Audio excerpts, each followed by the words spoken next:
Bonjour à tous et bienvenue dans cette édition des gens du dimanche. Alors aujourd'hui nous allons parler de l'information du 28 juin au 4 juillet. Pour commencer, la spectatrice qui a mis à terre quasiment tout le peloton dans la première étape du Tour de France a été interpellée et placée en garde à vue à Landerneau, RTL.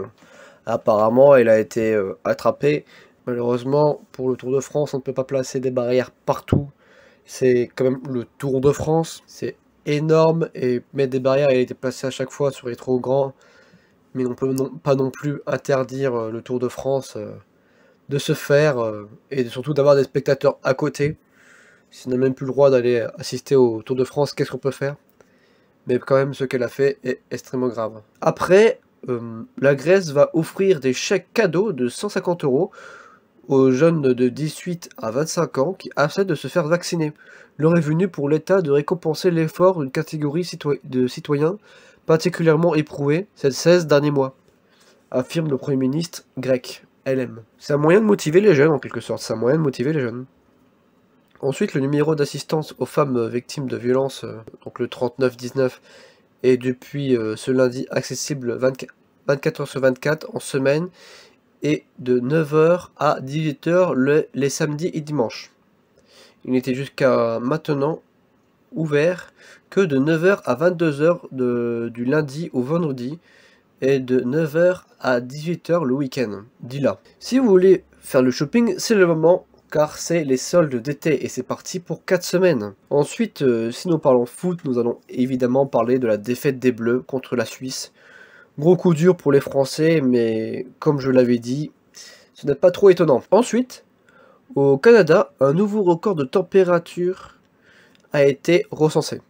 49,6 degrés a été enregistré au Canada, dans la région Vancouver. Avant 2021, il n'y avait jamais fait plus de 40 degrés dans les pays selon les relevés officiels. Mais aussi, au Canada, des statues de la reine Victoria et de la reine Elisabeth II ont été déboulonnées lors de manifestations contre le passé colonial du pays le jour de la fête nationale. Ensuite, contre le Covid, il faut désormais obligatoirement être vacciné pour accéder à l'intérieur des bars et des restaurants en Irlande. Des mesures similaires ont été prises au Danemark, en Autriche, en Israël ou encore à Moscou. Reuters. La vaccination obligatoire pour l'ensemble de la population est la seule issue pour éradiquer l'épidémie du Covid, selon François Bayrou en France. La vaccination, ça fait partie de la vie, assure le Haut Commissariat au Plan, RTL. En France, par contre, la loi bioéthique est définitivement adoptée pour l'Assemblée nationale pour la mesure phare, l'ouverture de la PMA à toutes les femmes. France Info. Si vous demandez, le PMA est la procréation médicalement assistée. Maintenant, parlons d'une catastrophe. Un pipeline sous-marin a éclaté dans le golfe du Mexique, provoquant un incendie. 3 bateaux ont été dépêchés pour éteindre le feu. ADN 40. Ensuite, une fête limitée, car n'oublions pas que la plupart des boîtes de nuit, même après l'ouverture du 9 juillet, ne va pas rouvrir ses portes. Parce que c'est tout simplement de manque de moyens ou bien par peur. La France au front. Effectivement, la France reprend ses opérations militaires conjointes avec le Mali, AFP. N'oublions pas que la France avait retiré ses troupes par peur de soutenir un ennemi, parce qu'il y avait énormément de terroristes et de partis extrémistes qui avaient pris le pouvoir. Et enfin, pour terminer et laisser la place à mon ami Noé, un centre de vaccination de Nice a été tagué par des militants anti-vaccins. La métropole et la ville ont annoncé porter plainte, Nice matin. Sur ce, je vous laisse avec mon ami Noé et je vous dis à la semaine prochaine pour plus d'informations. Bonjour à tous et à toutes, bienvenue dans ce nouvel épisode des gens du dimanche. Aujourd'hui nous allons parler donc de la semaine du lundi 28 juin au dimanche 4 mai. Donc on va commencer évidemment comme presque toujours maintenant sur une petite anecdote personnelle, puisque encore une fois j'en suis ravi, je suis retourné au cinéma d'ailleurs avec Théodore, et on est allé voir Conjuring 3, sous l'emprise du diable. Donc je vais en parler un petit peu. J'avais donc vu les 2 premiers Conjuring pour me mettre à jour évidemment, que j'avais beaucoup apprécié. Cependant, je pensais que j'allais vraiment être conquis par ce nouveau film, le 3e volet, et non. Beaucoup plus différent niveau réalisation déjà, parce que James Wan n'est pas derrière la caméra. Mais en tout cas, je m'attendais pas du tout à ça, donc à réfléchir avant d'aller le voir. C'était la petite anecdote personnelle.